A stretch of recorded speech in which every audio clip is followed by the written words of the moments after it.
Hello everyone, this is Kolosowski, an international master from Poland, and welcome to my brand new course dedicated to planning, to strategy and decision-making process. As I said in the introduction, the course will be divided into three main chapters. First of all, I'm going to discuss weaknesses, then we're going to go through issues connected with piece management, and lastly, we will talk about prophylaxis. The first chapter is logically going to be covering weaknesses, but perhaps I should make a little disclaimer here and tell you that those of you who already watched my previous videos, so the one where I discussed attacking the king and the other on pawn structures, will benefit the most from this course. And why is that? In order to make sure that I sort of make it within reasonable limits and show you how you should organize your thinking process, I thought that it's not going to be a good idea to repeat the things that I already discussed in my previous courses. So what I mean is that basically when covering weaknesses, I should discuss pawn weaknesses. Firstly, I should discuss square weaknesses, and then probably move to other types of weaknesses, in particular to king's safety. But since I've already discussed the king's attacking the king and all sorts of attacks, additionally, I made a course on pawn structures. Then I will mostly talk about square weaknesses in this course, and I also believe that this is the most critical knowledge, and you're going to benefit the most if I structure the course in this way that I assumed. So in the chapter covering weaknesses, we're going to mostly dedicate our time to square weaknesses. I will show you a little bit about pawn weaknesses, but as I said, since we discussed the most important pawn structures in my previous course, then it's going to be pointless to repeat the same things. Of course, those of you who haven't watched the previous videos are also going to find a great amount of instructive material here. At least I hope so. But perhaps you might want to consider watching the previous videos, the previous courses, before going to this one, because this is a little bit more advanced and it's going to be very logical if you proceed from you begin with the other courses, the ones I recorded as first, and only then move to this course dedicated to planning. Okay, so having said that, let's move to our first example. This is the position taken from Lilienthal Botvinnik, played in 1945, so a very classical game. And let's take a look at the position. So what we see is that White has a very nice knight on e5. It's a very centralized knight. White also has a little bit advantage in terms of how his pieces are consolidated, because he has already placed two rooks in the center. On the other hand, Black has a bishop pair, which might become quite a nice advantage in case we manage to open the position. Additionally, it seems that both kings are safe, but perhaps the Black king is a little bit better positioned, because in case c file gets opened, then the Black king is just not going to be positioned on that open file. In this position, White was on move, and he decided that he wants to make sure that this knight on e5 becomes very annoying, so he played f4.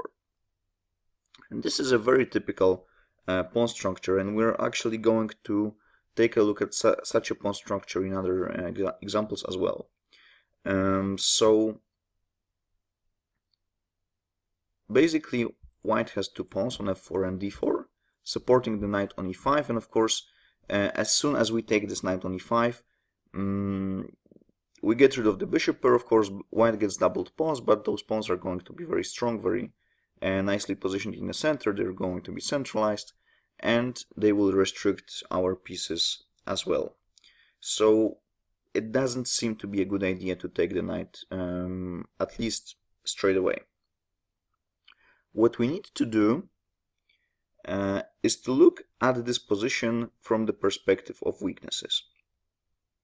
So first of all, what can we see? We see that we have the bishops, so opening the position, as I said a moment ago, seems to be a good idea. That's in general a nice plan, but how should we do that? And where should we do that? Perhaps some of you could think about challenging the f-pawn, because it seems that if we challenge the f-pawn, then perhaps the knight on e5 is not going to be as strong as it is at the moment. Unfortunately, capturing in chess is not compulsory, so as soon as we play g5, white will just play g3 and ignore our threat, unless he finds something even better. And also, according to theory, you should generally play on the part of the board where you are stronger, or where you feel that you will have the better chances. And as I said not so long ago, it seems that the black king is positioned a little better than the white one.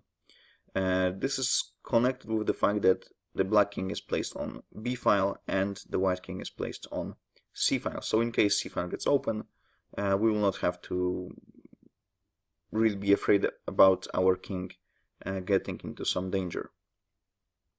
And for this reason, Botvinnik played a very logical looking move, c5. Of course, if d takes c5, we are more than happy to recapture with the bishop, or we can even consider bishop takes e5, f takes e5, and then knight d7, hitting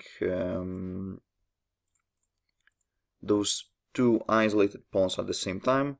On the other hand, then we need to calculate the consequences of white playing a move like e4, or perhaps even c6, and trying to get access to the black king. So that is perhaps a little bit risky. Now, of course, if bishop takes c5, then we put our rook on c8, start applying pressure on white's pieces, play bishop b4, so something like this could happen. Bishop takes c5, probably king b1, rook c8, and now we're going to prepare bishop b4. We might want to push d4 so that the other bishop gets active. And this is how the game could continue. And I feel that black already enjoys the position a lot. He has nothing to be afraid of. The bishops seem to start making an impact on the position. Black shouldn't complain. So after c5, of course, Lilienthal didn't really feel like getting such a position on the board, and instead he just played king b1. This was met with c4. So now we have a backward pawn on d5, which could potentially be a weakness, but at this point it doesn't seem that white has enough pieces to do anything about it.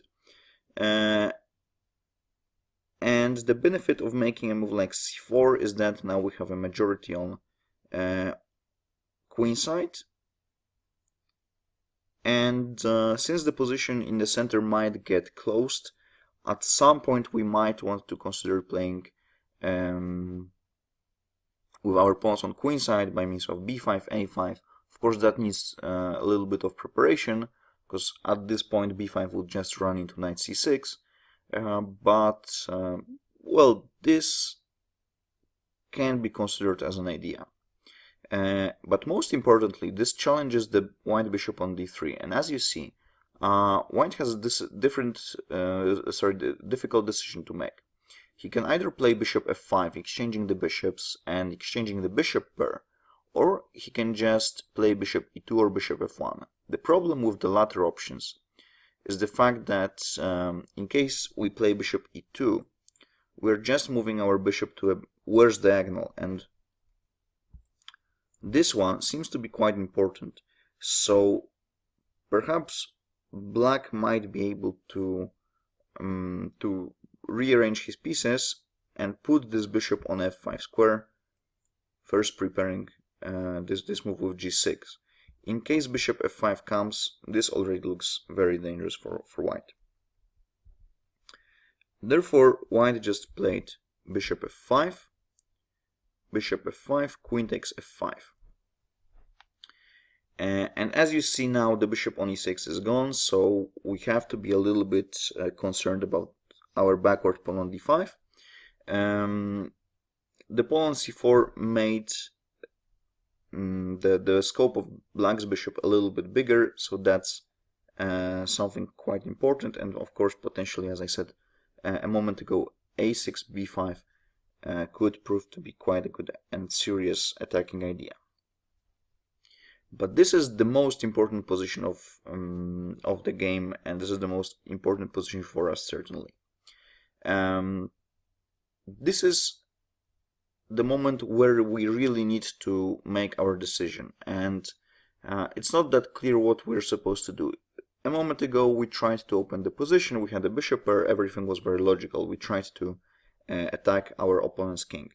Here, if we play a6, b5 or a6, queen c7 first and then b5, well, this can certainly be tried, but the problem is that white might be able to create some sort of counterplay on his own. So in case we play a6, white may want to use the fact that he has his rooks are already centralized. So it seems that e4 can be quite a strong idea. Opening the position, black doesn't have the bishop pair anymore, so it's not that scary for him to open the position. The knight on e5 will still remain a very strong piece. So that's probably not fast enough, and this is where all we need to do is to ask ourselves three very simple questions. Are there any weaknesses? What should I do about my pieces? And what does my opponent want to do? So prophylaxis. And in this case, we actually can stop at question number 1. So are there any weaknesses? To make the situation clear, I should probably give you the definition of a weak square, because unless you already know what a weak square is, then you're just going to struggle a lot. So a weak square is a square that is not and will not be controlled by your opponent's pawn, and it can be controlled by your own pawn. In other words, if there is a square which is not protected by any pawn, and if this square will not be protected by any chance by your opponent's pawn in the future, and if you can use it for your benefit, if you control such a square by your pawn, if your pawns attack this square, then you might assume that this is the weak spot or weak square. It's basically a synonym. So in this case, we don't want this color anymore. In this case, let's see if there's any square which fulfills the definition. So feel free to take some time. I don't want to make this too long, so I will just tell you that there is such a square, and because of the fact that white was so desperate to attack, to protect this knight on e5 and attack e5 square, so to speak, he forgot that he won't be able to control e4. So this is definitely a weak square. Is it controlled by any of white's pawns? No. Will it be ever controlled by white's pawn? No, because both f and d pawns are just too advanced, and of course you cannot go backwards with a pawn. If the pawn was on f2 and white was ever able to play f3, we could not say that e4 is a weak spot. That's quite important, and people tend to forget about it. Sorry. So what we want to do with such a square, once we define a square to be a weak square, we need to get rid of pieces protecting this square. So in this case, the move that we need to make is very easy. We find the defender of e4 square, which is the knight on c3. We try to get rid of it. So we play bishop b4, and this is how you become a very strong strategic player. You need to ask yourself good questions and then just find replies to those questions. We need to find answers. Believe me or not, it's way more difficult to ask yourself those questions, because usually those answers are just right in front of you. You find, unless of course there is an answer, unless there is no answer, because if there is no answer, then you will never solve your problems. But in this case, bishop b4 attacks the knight on c3, and the purpose of getting rid of this knight is that we need to get a possibility of putting our knight on e4, because then once we put our knight on e4, it can never be driven away by our opponent. It will become a very strong piece, dominating not only the center but also making an impact on both queenside and kingside. So what Lilienthal did was queen c2, rook d6. Of course, we don't need to be too hasty with taking on c3. It can wait a little bit. Rook e2, bishop takes c3, b takes c3. Please note that if queen takes c3, then black can play whatever he wants. He can play rook b6 or rook a6. He can play knight e4 straight away, and he's going to have a very good position with great prospects when it comes down to attacking on the white king. So b takes c3 seems to keep the position a little bit more under control. On the other hand, now we have a new weakness to attack, and this is the c3 pawn. Why is it weak? Because it's isolated. It's not isolated, but it's backward, and well, it's sort of isolated, you could say, because even though there is a pawn on d4, there is no pawn that can ever protect the c3 pawn. So since white needs to engage his pieces in protecting such a pawn, it's most likely going to become a problem for him. So now black went knight e4. This also prepares an idea of playing f6, but at this point the knight on e5 is not that strong anymore. All we need to make sure is that we don't allow any knight takes c4 trick, because the queen is attacking the knight on e4. So that could perhaps be the only way in which the knight on e5 can threaten us. White went king a1 because, of course, in case black puts the rook on b6, it can become a dangerous situation. Rook a6, transferring the rook to the proper a file, and now rook a3 is actually a serious threat. So queen c1, rook d8. We need to bring all of our pieces into action, invite all of our friends to the party, and only then we'll have good prospects. Rook c2, overprotecting the weakness. Rook d6. Now black wants to play rook a5, the other rook to a6, and perhaps even put the queen somewhere on a file, and it doesn't seem to be possible to protect all of the things at the same time. Knight g4, so white just realized that the knight on e5 is pretty much useless.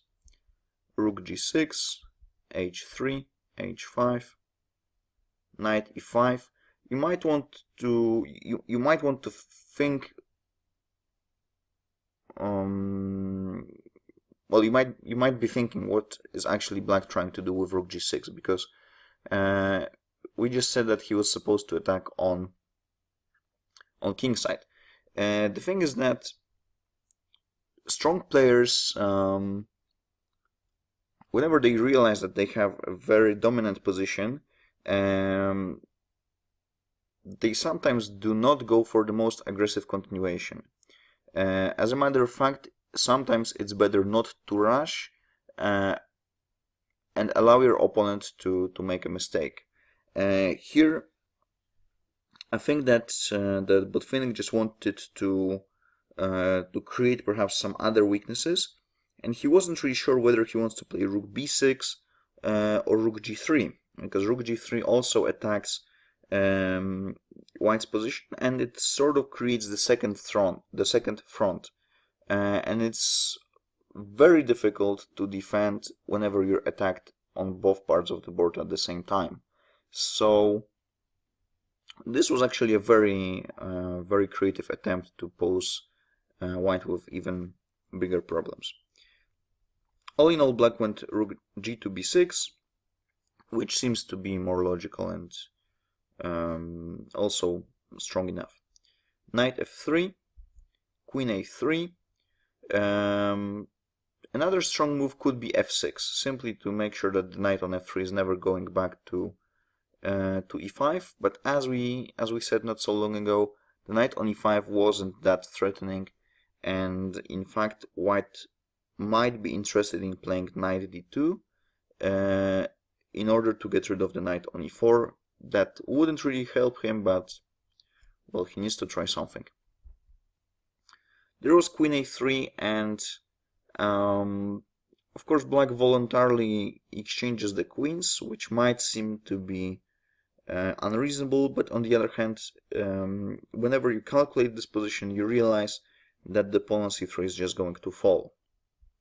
So in case queen a3, rook a3, rook c1, we just play rook b3 and this pawn falls.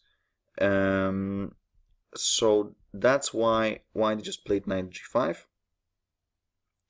This was met with knight takes c3. If rook takes c3, queen a2 checkmate, so of course that doesn't really work. Queen a3 is pretty much forced. Rook takes a3. Rook d2 c1.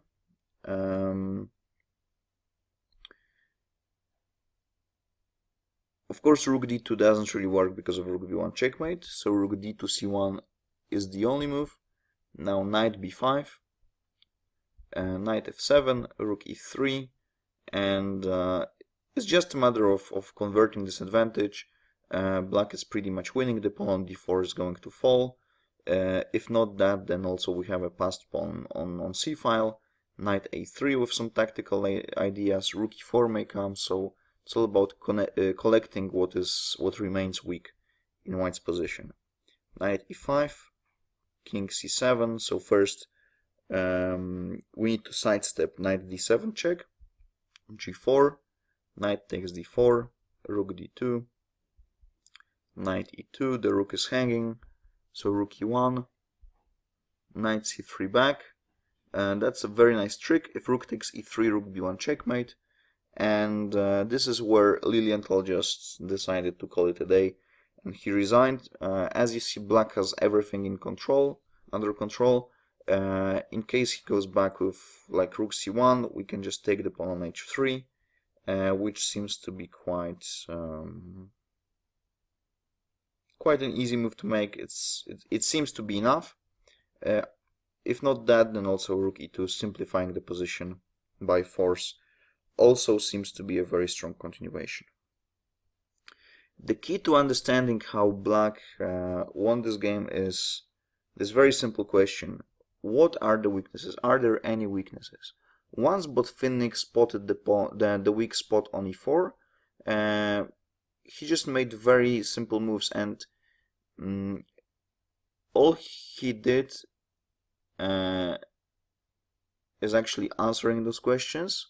He played bishop b4, got rid of the only defender of e4 square. He put the knight on e4, and then he just used the fact that the knight was so nice in the center. He just brought the rest of the pieces into action. There was nothing really complicated in playing this position. And perhaps I should just tell you that this position could be played in a huge variety of ways. The way that Botvinnik approached this position is just one of the ways. It was, of course, very precise, but perhaps you should even find some better moves somewhere along the way. The most part of the game is this methodology, the approach he had, and even though it looked like White had a very reasonable position, White just collapsed relatively quickly. Okay, I think this should do for this first example, and we're going to continue finding weaknesses in our opponent's positions in the following clips. Thanks for watching, and feel free to go to the next example, and I hope you enjoyed this one.